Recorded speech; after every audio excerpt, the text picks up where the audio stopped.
그 예전에는 뭐 마치 뭐 중년층에게는 등산 가면 뭐 좋은 사람 만날 수 있다 이렇게 이제 됐던 것 같은데 요즘엔 스포츠가 좀 다양화됐잖아요. 이제 골프도 치시고 테니스도 치시고 이렇게 하시기 때문에 골프 모임 같은 데서도 좀 많이 서로 이제 보통 아침부터 저녁까지 뭐 해지고 나서도 중간에 밥 잡수시고 또 하고 하시니까 장시간을 같이 있다 보니까 또 골프 모임 같은 데서도 많이 이제 생기고요. 예전에 또 코로나가 있을 시절에는 그 카카오톡에서 이제 외부에서 어떤 오프라인 활동을 하기가 어려웠기 때문에 카카오톡에서 보면 오픈 채팅방이라고 있습니다. 거기서 본인들이 이제 기혼인 것을 인증을 하고 여러 가지 방법으로 이제 인증을 하고 서로 이제 기혼끼리 부담 없이 만나자 해가지고 부정행위를 이어가는 경우도 좀 많았고요.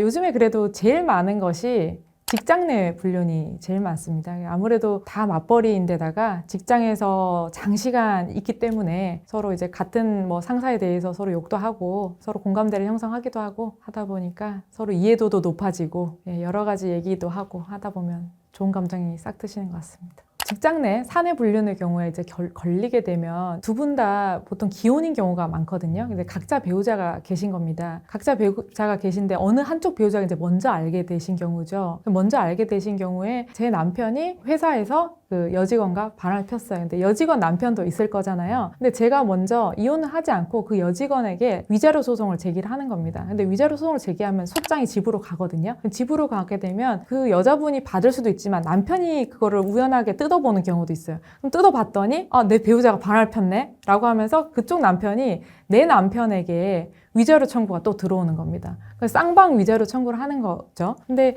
이번에 보면은 또 유명 아나운서 분께서 서로 쌍방으로 바람을 폈다라고 하면서 상간자 소송을 제기하곤 했는데요. 그런 경우가 사실 현실에서도 많이 일어나고 있습니다. 그렇게 돼서 서로 이혼을 하는 경우에는 내 돈 아니니까 나는 그대로 소송 유지할래요 라고 하면서 이혼은 이혼대로 하시고 그 위자료를 이제 뭐 상대방에게 자기 돈으로 이제 지급해라 라고 하는 경우도 있지만 쌍방 다 이혼을 안 한다 라고 했을 경우는 그 돈을 어떻게든 그 부부가 마련을 해서 상대방에게 지급하게 되는 경우기 때문에 서로 위자료를 주고 받는 경우라서 서로 어느 정도의 그런 합의서 서로 이제 각 배우자를 다른 지역으로 옮긴다 아니면 어느 한 분이 퇴사를 한다 전직을 한다 라고 서로 합의서를 쓰시고 그 합의서 내용에 서로 이런 부분에 대해서 뭐 발설하지 않는다 라는 그런 비밀 유지 이런 거를 쓰시고 이렇게 하시는 경우도 있고요. 한 번 더 뭐 이런 일이 생기게 되면 뭐 위약금을 지급한다라든지 어떤 식으로 한다라는 약속을 하고 서로 소송을 취하하는 경우 이런 경우가 더 많습니다.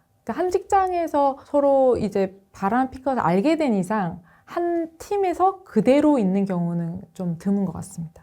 보통 다른 팀으로라도 이직을 하거나 또 아내분들 입장에서는 그 회사에 뭐 진정하기도 하고 이런 경우가 있습니다.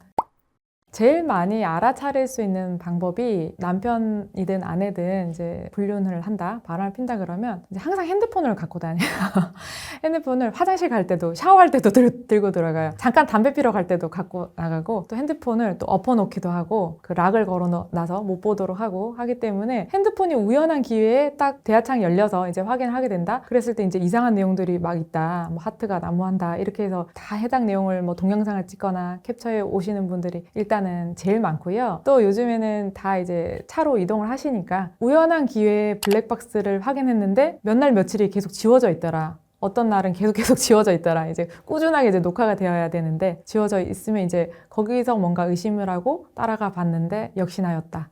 이런 경우가 그래도 제일 많고요. 더 치밀하게 또 확인하시는 분들은 요즘에는 뭐 갤럭시 쓰시는 분들은 구글 타임라인 같은데 갔던 장소가 다 찍힙니다. 그러니까 보통 모르시잖아요. 그래서 본인들께서 이제 휴대폰을 깔면 안드로이드에 이제 로그인을 하고 동의하면 구글 타임라인에 본인이 언제 어디를 갔는지 6개월 전에 뭐 부산을 갔다. 아니면은 뭐 2주 전에 뭐 어느 동네 어느 모텔을 갔다 이런 부분들이 다 동선이 확인이 되거든요. 그러니까 동선을 확인하고 그 장소에서 몇 시간 체류했는지까지 확인이 됩니다. 그러니까 이게 너무 확실한 거죠. 뭐 어디 캘리포니아 모텔에 들어갔는데 3시간 체류하고 나왔다 이러면 좀 이게 확신이 생기는 거죠.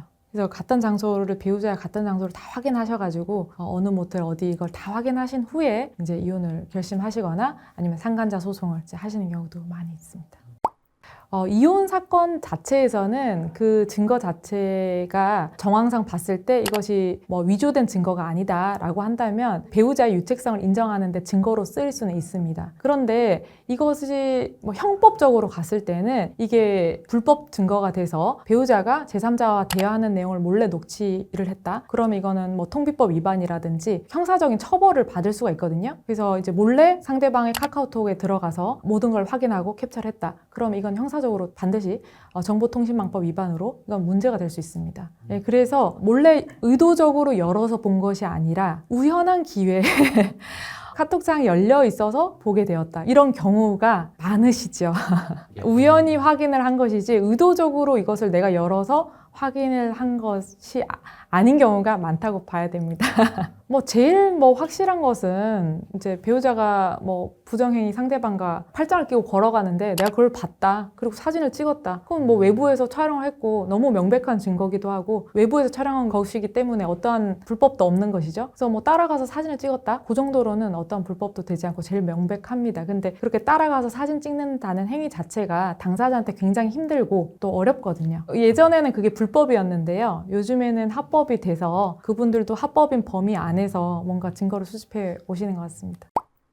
보통 이제 바람을 이제 핀다는 것 자체가 일단 배우자를 속이는 거잖아요. 그래서 속인 것에 대해서 이렇게 죄책감을 가지고 너무 미안하게 생각하면 바람을 오래 필 수가 없어요. 그러니까 죄책감을 가지지 않을 정도로 본인은 어느 정도 합리화가 되어야 그 바람을 피는 그 관계를 본인의 행동을 합리화하실 수가 있거든요. 그래서 이제 상대방으로 만났을 때는 굉장히 뻔뻔하다라는 이제 생각을 하게 되고 제 의뢰인으로 만났을 때는 제가 이제 여쭤보게 되죠. 왜 이렇게 이제 아내분 놔두고 이렇게 하셨습니까? 이렇게 여쭤보면요. 이제 남편분들 같은 경우는 특별한 이유가 있지는 않아요. 그냥 자주 마주치다 보니까 그래 됐다. 어쩌다 보니 그래 됐다. 자주 이제 직장에서 자주 만났는데 얘기를 듣다 보니까 그 여자가 너무 불쌍해서 그랬다. 이런 얘기들을 좀 많이 하시는 경우가 많고요. 여자분들의 경우에는 정말 특별한 이유를 대는 경우가 많아요. 여자분들 같은 경우는 남편이 평소에 자기한테 어떻게 했다. 굉장히 서운하게 했고 남편과 나 원래 사이가 안 좋아요. 이미 끝난 사이예요. 남편하고는 서로 사이도 없고 남남인데 지금 남편이 갑자기 저한테 바람핀다고 하는 거예요. 이렇게 하시는 경우가 좀 많았습니다.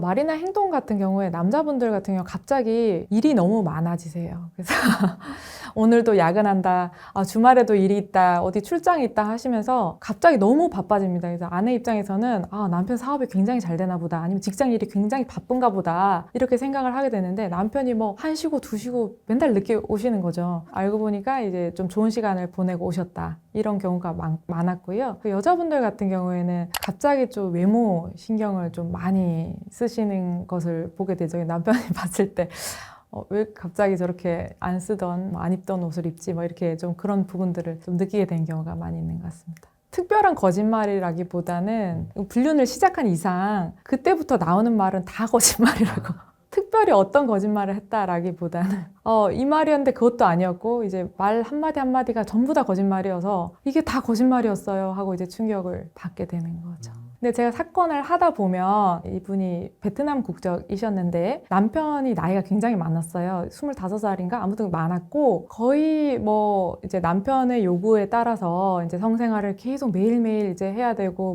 뭐 안 하면 맞고 이렇게 뭐랄까 평등하지 않은 그런 관계를 계속 유지하고 계셨던 거예요. 그렇게 하다 보니까 이분이 어린 자녀를 키우고 정서적으로는 이렇게 타지에 와서 충족이 안 되다 보니까 밖에서 좀 만나게 된 거예요. 그러니까 그분이 이제 여자분에게 정서적으로 어느 정도 위로를 하게 됐고 남편분이 이제 불륜을 했다라고 하면서 이제 발견하게 된 거죠. 불륜이 나쁜 것이 맞지만 측은한 마음이 드는 경우도 있기도 했습니다.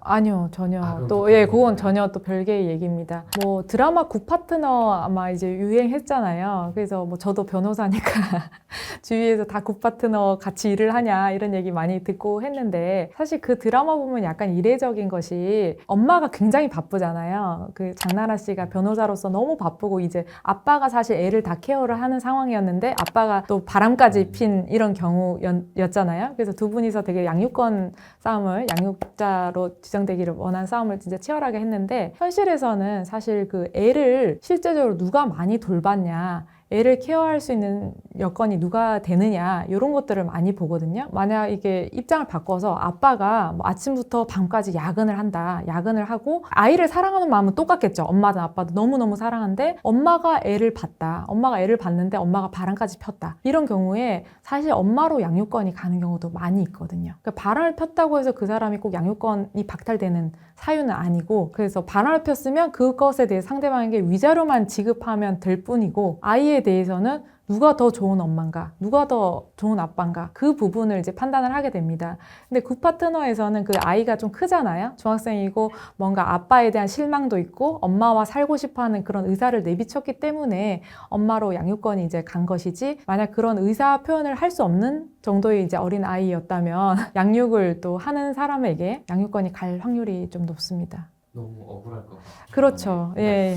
그래서 좀 그게 억울할 수 있잖아요. 네. 그래서 뭐 제 의뢰인분들 중에 남편분들도 정말 많으시거든요. 남자분들도 많기 때문에 양육권을 정말 원하신다면 양육을 좀 더 신경을 쓰시라 하고 이제 말씀드리고, 물론 나 회사 생활이라 야근이 너무 바빠서 양육을 못해요. 그럼 못하면은 양육을 할 수가 없는 거잖아요. 양육권이 난 정말 절실하다. 그럼 회사 일을 좀 더 줄이고 양육에 조금 더 신경을 쓰는 쪽으로 하셔야 양육권 싸움에 좀 유리하다라고 말씀드립니다. 돈을 주고 고용을 해가지고 이모님들 같은 경우 네네네네. 그렇게 해서 양육 보조자를 있다. 내가 고용을 할 수 있다. 그런 경우도 안 되는 건가요? 네, 물론 그건 가능은 하지만 현실적으로 제가 엄마인데 엄마가 하루 종일 애를 돌볼 수가 있어. 친엄마가 애를 돌볼 수 있는데 돈을 주고 양육 보조자가 애를 키운다 하면 아무래도 애 입장에서는 친엄마가 돌보는 게 더 낫잖아요. 아이 입장에서는. 그렇기 때문에 법원에서는 그 부분에 대해서 이제 많은 고려를 합니다. 아이 입장에서 누가 키우는 것이 더 바람직할지. 재산 분할은 철저하게 이제 재판으로 오면 기여도로 판단을 하게 되거든요. 그러면 두 분 다 이제 맞벌이였다. 나는 연봉 8천이고 상대방 연봉 3천이다. 그럼 당연히 내가 연봉이 높잖아요.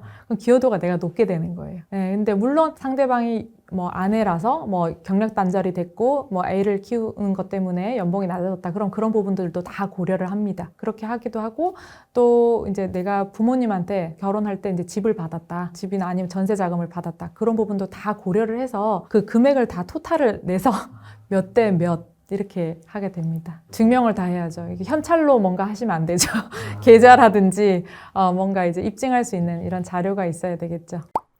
남편분들의 경우에는 이제 좀 뭐랄까요, 스스로 이건 가벼운 바람이다 라고 이제 생각하시는 분들이 많아요. 남자들 보통 다 이 정도 바람은 피지 않냐 라고 하시는 분들이 있는데, 나는 뭐 이 여자에게 뭐 목숨 바쳐 사랑하는 게 아니고 그날 어떻게 술자리에서 홧김에 그렇게 해서 좀 좋은 시간 갖게 됐던 거지 뭐 이런 사이가 아니다, 용서해 달라 라고 하시면서 이제 이 가정을 나는 지키고 싶다 라고 해서 정말 어떻게든 그 순간에는 뉘우치시고 이제 잘못했다 라고 하시면서 가정을 지키고자 하시는 이런 분들도 계시고요. 그리고 또 남편들 경우에 이제 본인 명의로 재산이 많은 경우에, 근데 이혼을 하면 그 재산을 분할을 해줘야 되거든요. 근데 이걸 분할해주자니 이 돈이 너무 아까워, 많이 줘야 돼.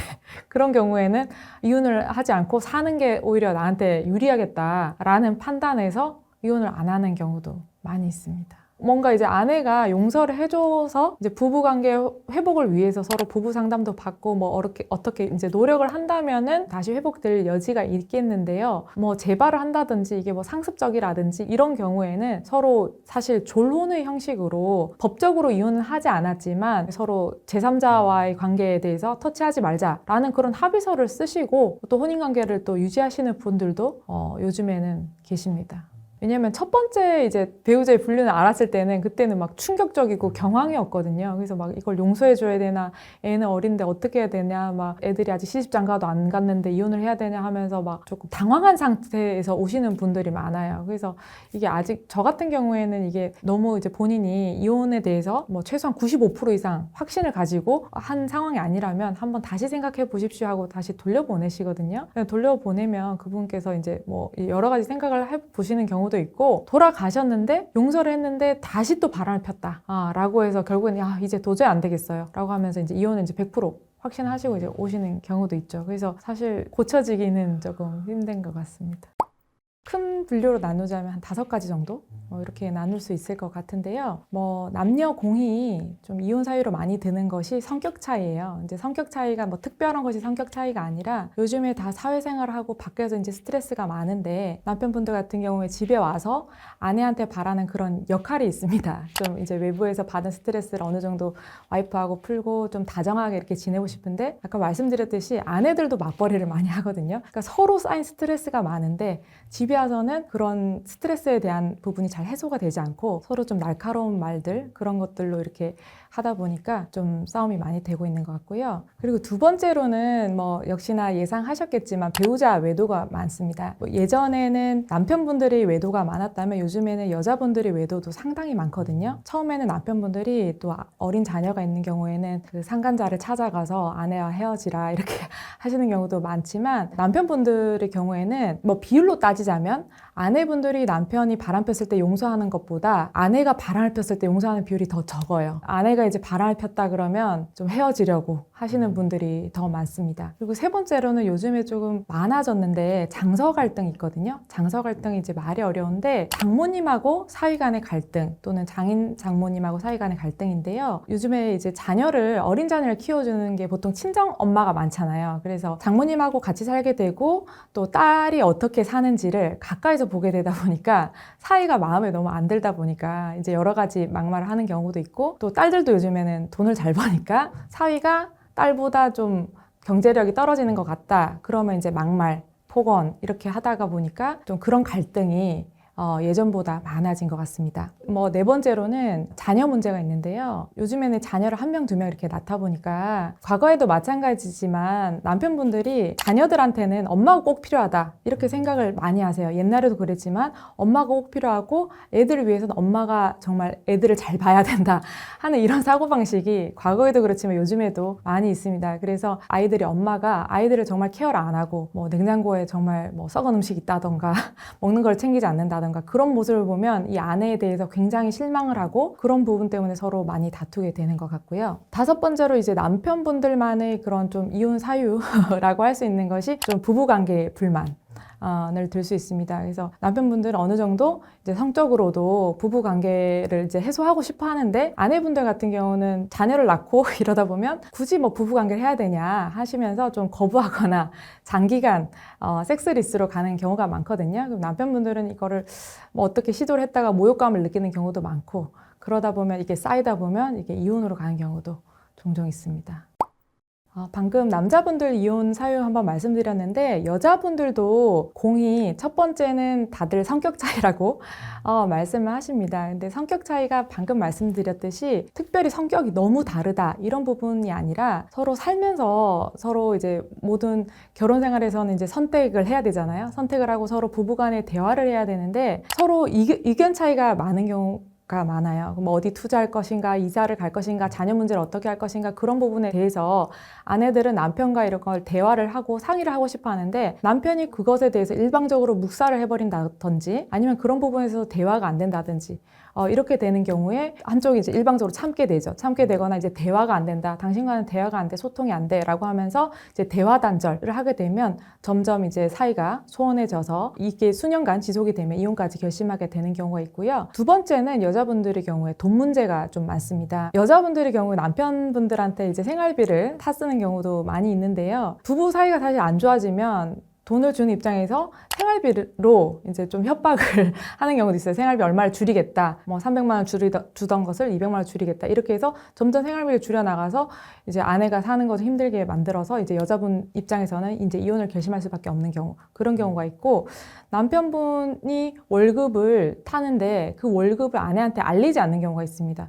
그래서 월급을 얼마 받는지 몰라요 하는 경우도 많거든요. 얼마 받아서 나한테 얼마 주는지 모르겠어요. 나머지 어디다 쓰는지 모르겠어요 하는 경우가 있고요. 그리고 사업을 하시는 경우에도 이제 많이 번다 싶었는데 남편이 본인 모르게 코인 투자를 했다, 주식 투자를 했다 해서 재산을 탕진하고 또 빚을 많이 만들어 놓은 경우 그런 경우에 아내분들이 실망을 하고 이혼을 결심해서 오시는 경우가 많고요. 세 번째는 뭐 아시겠지만 배우자 외도 부분이 참 많습니다. 요즘에는 그 맞벌이가 많잖아요. 그래서 맞벌이가 많아서 이제 여자분도 한 달에 한 400 벌고 남자분도 한 달에 400 벌고 이렇게 되면 두 분이서 합쳐서 이제 800 정도 이렇게 벌게 되는데 그 800을 서로 합쳐서 뭐 공동 재산을 형성해 나가시는 분들도 있지만 많은 부부들이 그 부분에서 본인이 쓸 거 쓰시고 뭐 200씩 보태서 공동의 생활비로 이제 쓰겠다 하시는 분들도 요즘에는 꽤 많이 있습니다. 그런데 이게 뭐 처음에는 그런 게 합의가 잘 이행이 되다가 나중에는 나는 300을 보태는데 너는 왜 100만 보태? 그래서 너는 왜 돈을 더 보태지 않냐? 나머지 돈은 어디다 쓰느냐? 생활비 공동 분담 비율에 대해서 서로 이제 따지게 되는 경우가 있습니다. 그럼 결국 이제 돈에 대해서 서로 어디 썼는지를 따지게 되고 결국은 이제 이혼으로 가게 되는 경우도 요즘엔 많이 있습니다.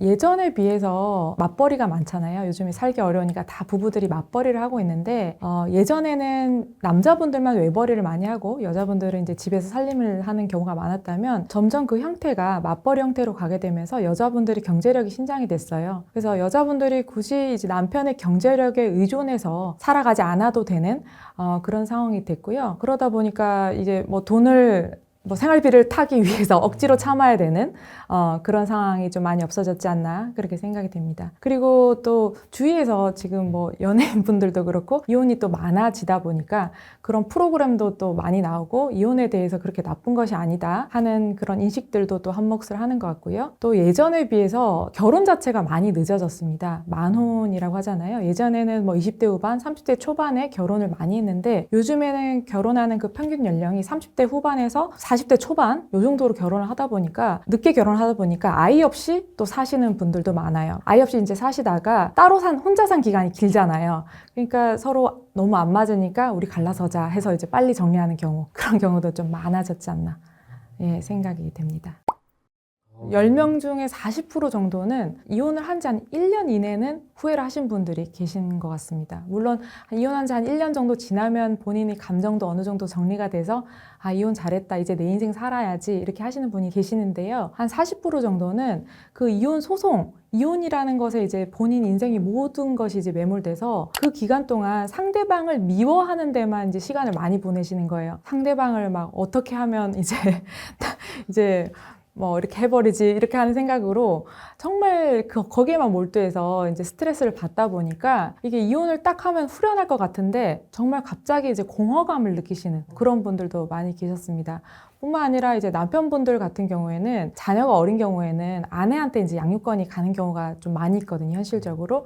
그러면 집에 딱 들어갔는데 상대방이랑 너무 사이가 안 좋아서 이혼을 했는데 집에 들어가니까 내 아이들이 없어. 그러면 집에 갔을 때 조용한 거죠. 그래서 내가 이혼을 잘못했나 하고 이혼을 하지 말고 좀 참아볼까 이렇게 후회가 됐다 이렇게 하시는 분들이 계시고요. 여자분들 같은 경우는 경제력이 있으면 상관이 없는데 남편이 너무 미워서 바람 펴서 막 이혼해달라고 해서 이혼을 딱 했는데 경제력이 없이 그냥 이혼을 하신 거예요. 그래서 재산분할 받아서 어찌어찌 하면 되겠지 했는데 남편분이 양육비도 정해진 양육비를 안 주시는 겁니다. 그러면 이분이 지금 뭔가 직업도 없으신데 양육비도 안 들어와서 당장에 지금 어떤 일이라도 해야 되는 그런 상황에 맞닥뜨릴 수 있거든요. 그러면 내가 좀 참고 남편이 주는 그 돈 받고 참고 살 걸 이렇게 일시적으로 또 후회를 하시는 분들이 있어요. 그래서 이혼을 제가 상담을 할 때 이혼한 이후에 본인의 삶에 대해서 어느 정도 경제적으로 또 정서적으로 이제 자립이 되어 있는지 스스로 좀 판단을 하시고 이혼을 좀 결정하셨으면 좋겠다. 라고 저는 말씀을 많이 드립니다. 그러니까 상담을 해보면 알잖아요. 근데 의뢰인분들이 막 너무 감정적으로 막 분노에 취해서 막 이제 그 사람 너무 미워요, 싫어요, 정말 끔찍해요라고 막 하시는 분들이 계시거든요. 근데 사실은 정말 그 사람과의 관계가 끝나면 그런 미움의 감정도 사실은 안 남는 경우가 많아요. 그냥 남이거니. 이렇게 하는 경우가 많아요. 그런 분들이 정말 이혼을 할 때 냉정하게 하시거든요. 그러니까 본인의 감정이 정말 막 올라오더라도 어느 정도 스스로의 감정이 좀 냉정해졌을 때 좀 감정적으로 어느 정도 정리하고 이 사람과 정말 안 되겠고 스스로도 감정이 정리가 돼서 이제 이혼을 함이 마땅하다라고 스스로 판단이 됐을 때 이제 이혼을 하는 것이 맞지. 그리고 나도 이혼하고 어떻게 앞으로 살아야겠다라는 이런 계획이 섰을 때 이제 이혼을 저는 진행하는 것이 맞다고 생각이 돼요. 그래서 상담을 할 때 좀 되게 힘드신 상황은 제가 알겠는데 앞으로 어떻게 하실 생각이세요? 어디서 지내실 거예요? 애들은 어떻게 키우실 거예요? 이렇게 제가 여쭤보거든요. 근데 뭐 거기에 대해서는 아직 생각 안 해봤어요. 뭐 이러시면 좀 그런 부분들 조금 생각을 하시고 좀 이혼하시는 게 맞지 않겠냐 말씀을 드리죠. 보통 이제 상대방이랑 이제 사이가 안 좋아지면 이제 이혼해야지 이제 결심을 하는데 이제 상대방도 나랑 사이가 안 좋으니까 내가 이혼하자 그러면 그래 오케이 하고 도장 꼭 찍어줄 것 같이 생각이 들어요. 나랑 사이가 너무 안 좋으니까. 그런데 의외로 이혼하자라고 얘기했을 때 상대방은 이혼하기 싫은데 하는 경우가 많단 말이에요. 나는 이혼을 꼭 하고 싶다. 그러면 재판상 이혼으로 할 수밖에 없거든요. 그러면 재판상 이혼을 하려면 판사가 봤을 때 이 사람들은 이혼을 해야 한다라는 증거가 있어야 되는데 증거도 없이 나는 이혼이 될 것 같아 해서 덜컥 소송을 제기했는데 이혼 청구 기각 이렇게 돼버리면 그냥 호적 정리 안 되고 계속 살아야 되는 상황이 될 수 있거든요. 그래서 협의혼으로 명백하게 서로 모든 것이 협의가 되고 협의서도 쓰고 진지하게 이제 협상이 되지 않는 단계라면 정말 혹시나 재판상 이혼으로 갈 수도 있겠다라고 생각하고 상대방이 정말 유책 배우자라는 증거를 좀 차근차근 모아서 이혼을 준비하시는 게 맞고요. 저희 사무실에도 대뜸 이제 이혼하시려고 오시는 분이 계세요. 저 정말 상대방을 못 살겠어요. 이혼할래요 하고 이제 오셨는데 그러면 어떤 증거가 있을까요? 라고 보면 특별한 증거가 없는 거예요. 본인한테 막말하고 평소에 뭐 내가 뭐 해달라는 대로 잘 안 돼요. 되게 사이가 나빠요. 이렇게 얘기하시거든요. 사이가 나쁘다는 거를 판사님은 알 수가 없잖아요. 판사님이 법원에서 알 수 있을 정도의 그런 객관적인 증거, 언제부터 파탄이 났는지 그런 부분들을 확인할 수 있는 증거를 모아오셔야 되고, 그리고 이제 상대방이랑 안 살 마음으로 대뜸 이제 짐 싸서 집을 나오시는 경우가 있어요. 그런 경우에도 오히려 상대방이 나는 이혼할 마음 없는데 집 싸서 나가서 나를 아기로 유기를 했다. 상대방이 유책 배우자다 라고 하면서 이혼 청구 기각을 구하는 경우에도 이혼이 안 될 수 있거든요. 그래서 이혼을 정말 하고 싶다라면 상대방과 서로 별거 합의를 하고 짐을 싸서 이렇게 나오시는 게 맞다 이렇게 생각이 듭니다. 제가 한 일을 시작한 지 지금 12년, 13년 정도 됐으니까 그 과거만 해도 사실은 그 주위에서 이혼에 대한 인식이 상당히 좋지 않았고 주위에서 이혼한 사람을 그렇게 찾아보기도 사실은 많지 않았어요. 그래서 통계청에서 한번 보니까 진짜 2014년에 30만 건이 결혼을 했는데 그 중에서 10만 건 정도만 이혼을 했었습니다. 그런데 지금 2023년도 통계를 보면 약 한 20만 건이 결혼을 해서 그 중에 10만 건이 이혼을 하고 있거든요. 그러니까 예전에는 뭐 3쌍 중에 한 쌍이 이혼을 하던 그런 상황이었다면 요즘은 2쌍 중에 한 쌍이 이혼을 하는 상황이니까 사실 그 이혼의 비율로 따지자면 굉장히 그게 많이 늘었지 않나 이제 생각이 됩니다. 그런 경우는 좀 많은데요. 예. 사실 뭐 저희도 이제 업으로 이제 제 의뢰인을 변호를 하는 일이다 보니 변호를 잘 해야 하는데 그럼에도 불구하고 정말 이제 잘못하신 분인데 끝까지 좀 뉘우치지 않으시는 분. 제가 뭐 남편을 대리했다라고 한다면 남편이 이제 폭행한 부분에 대해서는 정말 명백하게 상해 진단서도 있고 사진도 있고 한데 무수한 증거가 있음에도 끝까지 인정을 하지 않고 맞을만 해서 때렸다라고 하시는 분이 계셨어요. 저도 좀 여자기도 하니까 그런 부분이 이제 끝까지 이게 안 되는구나, 제가 설득이 안 되는구나 하는 이런 생각이 들어서 변호할 때 조금 제가 힘들었던 기억이 있고요. 또 남편분께서 진짜 너무 착한 남편분이 오셨는데 여자분께서 정말 진짜 바람을 많이 피신 거예요. 그러니까 남편분이 또 용서해주면 또 바람 피시고 용서해주면 또 바람 피시고 이렇게 하시는데 여자분께서 뭐 끝까지 그런 부분에 대해서 이제 뉘우치지 않으시고 뭐 말하자면 남편에 대해서 정말 너무 우습게 생각을 하시고 배우자에 대해서 너무 이제 무시를 하시고 이렇게 하시는 부분들이 조금 힘들었던, 변호를 제가 해야 되는데 조금 힘들었던 그런 기억이 좀 있습니다. 사실 뭐 이혼 사유가 되게 기상천외할 것 같지만 네. 아까 말씀드린 정도로 많은 사건들이 그 사건 범위 안에서 이루어지긴 하거든요. 그렇다 하더라도 제가 조금 특별히 기억에 남는 경우는 정말 의뢰인분이 오셨는데 정말 전문직 여성의 아름다우신 분이셨습니다. 그래서 왜 이혼을 하실까 하고 이제 되게 궁금해서 이제 얘기를 이제 들어봤는데 본인이 이제 임신을 하셨을 때 남편분께서 이제 성매매를 하셨다는 거예요. 그래서 참 이런 분을 두고도 성매매를 하시는구나 하는 거를 제가 눈으로 정말 목격한 경우가 있었고 임신한 아내를 두고 또 밖에서 어떤 식으로든 해소를 하려고 한 부분에 대해서 정말 남편에 대해서 정말 큰 실망을 하고 오신 경우가 있어서 참 이건 너무했다라는 생각이 들어서 제가 좀 기억이 남고요. 두 번째는 되게 선글라스를 끼고 목발을 짚고 이제 사무실에 오신 거예요. 이제 나이가 한 50대 중반 정도 되셨습니다. 그래서 선글라스 끼셨길래 이제 상담할 땐 선글라스를 벗거든요. 이제 벗었는데 얼굴이 이제 다 이렇게 된 거예요. 그래서 어떻게 된 것이냐 얘기를 들었더니 남편한테 이제 얼굴을 맞아서 안화 골절이 왔고 도망치다가 이제 다리도 이제 접질러서 부서진 상태다 이렇게 말씀을 하시더라고요. 근데 그분이 지금 50대 중반이셨기 때문에 사실은 그 혼인 기간, 그 최소 10년에서 20년 되는 그 기간 동안 정말 무수한 그 폭행이 있었을 것이거든요. 그래서 그거를 이제 이분께서는 자녀를 위해서 참았다 하시는 거예요. 그래서 자녀를 위해서 이렇게 정말 참을 정도인가 하는 정말 생각이 정말 들기도 했고, 이번에는 정말 내가 죽을 것 같아서 왔다 이렇게 말씀하시더라고요. 그래서 이게 혼인 관계가 서로 남녀 간에 서로 잘 살기 위해서 하는 건데 이렇게 일방의 그런 신체적 자유를 그렇게까지 훼손을 하면서 이렇게 혼인 관계가 지속돼야 되나 그렇게 생각하고 제가 좀 마음이 아팠던 적이 있었습니다. 그래서 이혼을 잘 시켜드렸었고요.